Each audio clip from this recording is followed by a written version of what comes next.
Bonjour, bienvenue sur Radio Clé de Vie, la radio du développement personnel. Et vous le savez, chaque semaine, nous sommes avec Jean-Philippe Ackermann. Bonjour Jean-Philippe. Bonjour, Cette semaine a été fabuleuse pour toi?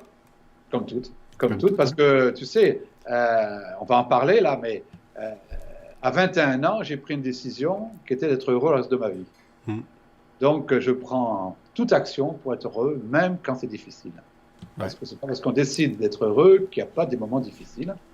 Mais prendre la décision d'être heureux, c'est justement faire en sorte que ces moments deviennent des moments d'opportunité, des moments où on regarde par le haut, des moments où on se remonte et des moments où on se dit, après tout, la vie est quand même extraordinaire. ouais, ça c'est clair.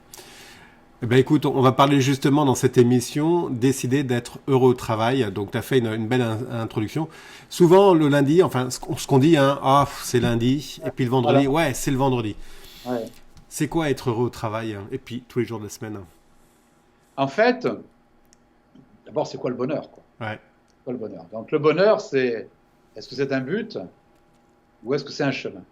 Hmm. Et c'est important de réfléchir à cette question. Parce que si c'est un but, le bonheur, je, c'est comme un bateau sur l'horizon, c'est-à-dire qu'on va repousser, on va jamais l'atteindre. Hmm. Et on devient un monsieur, un madame quand? Hmm. Quand j'aurai ceci, quand j'aurai cela, quand je serai marié, quand je serai riche, quand j'aurai cet appartement, quand j'aurai cette voiture, quand j'aurai... Quand. Et en fait, on l'atteint jamais. Parce que même une fois que l'on a ce quand, on veut encore d'autres quand. Alors, par exemple, dans le boulot, c'est ah, quand j'aurai fait ça, je serai heureux. Et bon, une fois que tu l'as, tu dis mais quand j'aurai autre chose, je serai Ouais. encore heureux. Et on n'est jamais heureux. Et je dis souvent que c'est monsieur et madame quand. Plus tard, ils deviennent des monsieur et madame si. Ah, si j'avais eu Ouais. ça. Ah, si j'avais mieux gagné ma vie. Ah, si je m'étais marié. Ah, si j'avais divorcé. Ah, si j'avais une voiture, un appartement. Et en fait, ces gens-là, ceux qui pensent que le bonheur est un but, ne sont jamais heureux. Hmm. En fait, le bonheur, c'est un chemin. Le Hmm. bonheur, il est au quotidien. Le bonheur, il est là maintenant tous les deux. Le bonheur, il est après quand on se sera quitté. Après, le bonheur, il est quand je suis devant mes clients. Le bonheur, il est quand je me lève le matin. Le bonheur, il est à chaque Hmm. instant de vie. Et c'est ça le chemin. Alors, est-ce que le chemin, il est toujours linéaire, parfaitement goudronné? Non, non, non, non. Parfois, un chemin, il monte très fort. Parfois, il descend. Parfois, il y a des nids de poules. Parfois, même, il se perd. Parfois, il est compliqué. Parfois, il est difficile. Mais c'est ça, le bonheur, c'est que je dois apprécier au quotidien la vie que je vis. Alors, pourquoi c'est important au travail Hmm. d'être... Parce qu'on sait très bien, il y a eu 200 études qui ont été faites dans des entreprises américaines. 200 études, ça veut dire c'est pas une étude sur une Hmm. entreprise, c'est très important que le bonheur entraîne la réussite et peut augmenter en moyenne le chiffre d'affaires de plus de 37%. C'est Hmm. énorme. C'est énorme, ouais. 37% parce que mon état d'esprit est le bonheur. Et ce qui est important, c'est que quand je vais voir des clients, ou quand je vais voir, comme la semaine dernière, quand on a parlé du contact téléphonique, Hmm. quand je vais voir des fournisseurs, quand je vais voir des personnes, ce bonheur va dégager des émotions qu'on appelle des émotions d'adhésion, des émotions dynamisantes. Ça veut dire que les gens qui me voient, qui disent oh, celui-là, il a toujours le sourire, Hmm. il est toujours heureux. C'est agréable d'être avec lui, c'est agréable de travailler avec lui. J'ai envie de bosser avec lui. Et donc, je vais avoir beaucoup plus de réussite que si je suis dans le malheur ou si je me dis bah, plus tard je serai heureux, parce que là, je diffuse des émotions qu'on appelle Hmm. limitantes, ce qu'on appelle aussi des émotions de rejet. Et donc, les personnes se disent ouh là là, ce gars-là, on n'a vraiment pas envie de Ouais. bosser avec lui. Il est compliqué, il est toujours en train de râler, ça va jamais. On lui envoie un contrat, il est toujours en train de chipoter, de Hmm. couper les cheveux en quatre, etc. Il est toujours sur le détail, c'est pénible, etc. J'ai plus envie de bosser avec lui. Ma façon d'être, mon état d'esprit professionnel, mon état d'esprit intellectuel sur la profession est terriblement important pour réussir. Surtout quand on est entrepreneur indépendant, parce que c'est ma façon de me motiver, ce Hmm. bonheur que je donne, c'est ma façon de me motiver. Donc très important, le bonheur, c'est pas un but, le bonheur, c'est un chemin. Le bonheur, c'est dès le matin quand vous vous levez, même si c'est difficile. J'ai vécu des faillites, moi. J'en ai vécu deux. Ne croyez pas que ça a été facile. Ben, même là, je me disais, je suis heureux.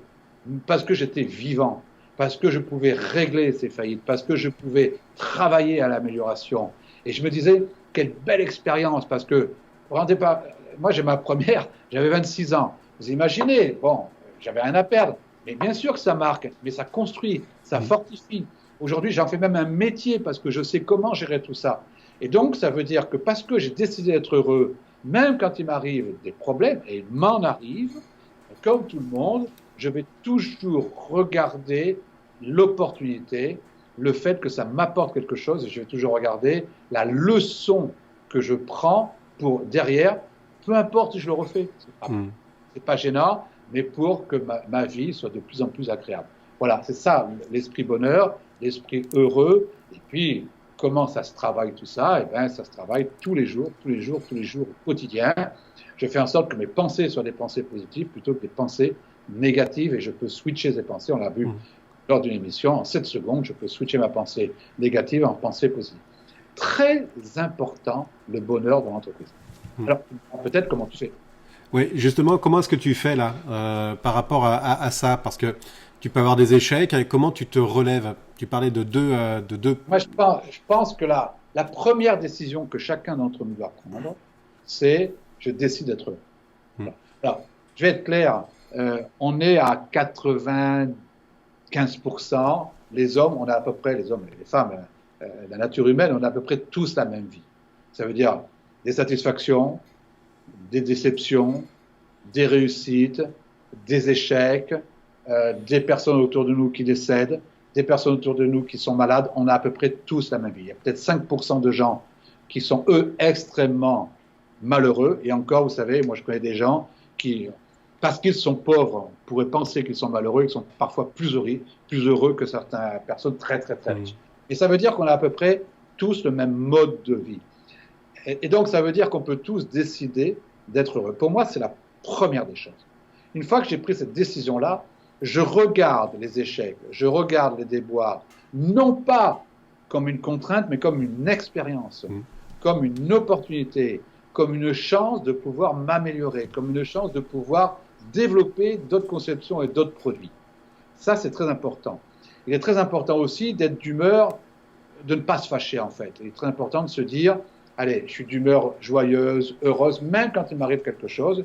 Et puis, faites du sport, quoi. Faites du sport, parce que aussi le sport, c'est quelque chose qui amène ce qu'on appelle les endorphines, la sérotonine. On va parler dans une autre émission plus tard, qui fait qu'effectivement, ça donne les hormones du bonheur. Tout ça, c'est très, très important.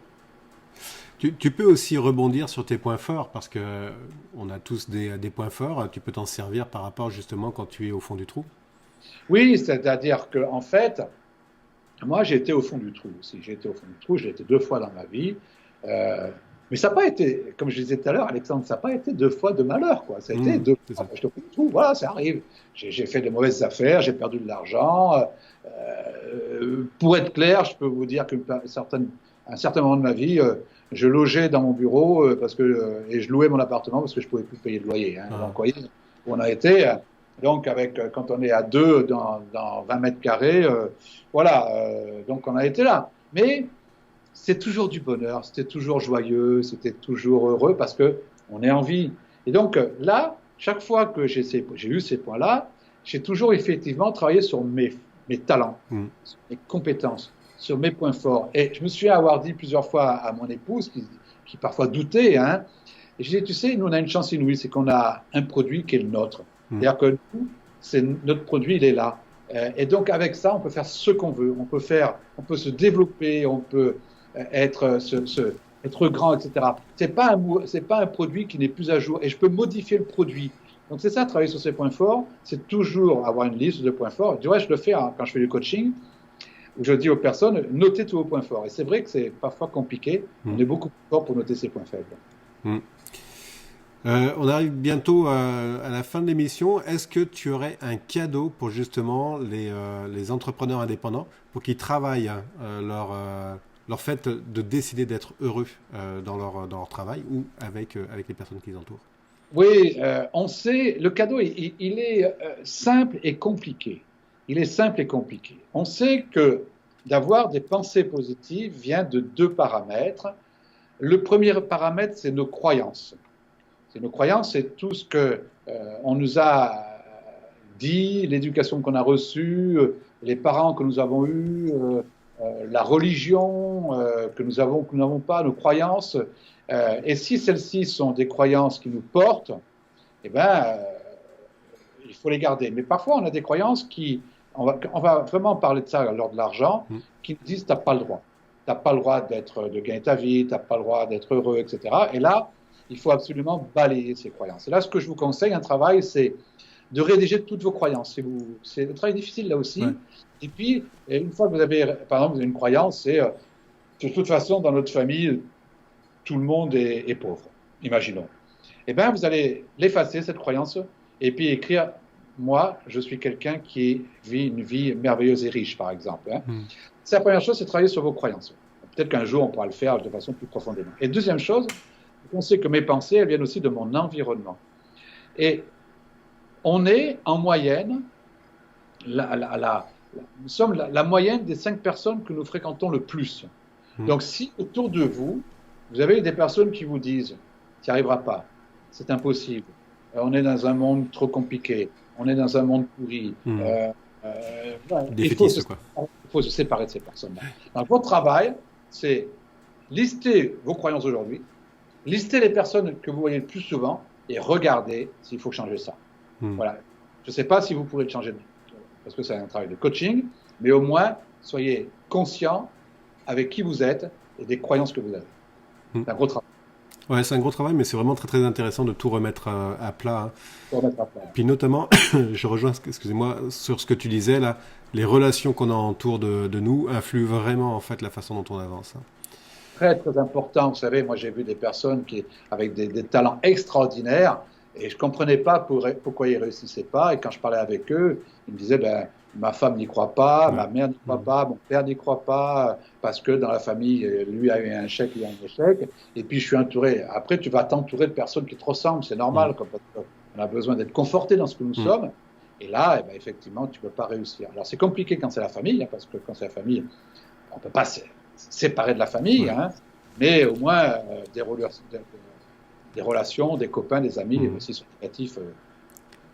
On peut se séparer et puis mettre de la distance par rapport à tout ça. Et après, nous sommes toujours, excuse-moi Alexandre, nous sommes toujours la conséquence de nos propres causes. Ouais. Hein, on verra ça plus tard. On fait une émission sur les convictions des personnes qui réussissent. C'est une des convictions, c'est que nous sommes les conséquences de notre propre cause. Donc, au lieu de travailler sur les conséquences, travaillons sur nos causes. Oui, tout à fait. Merci beaucoup, Jean-Philippe.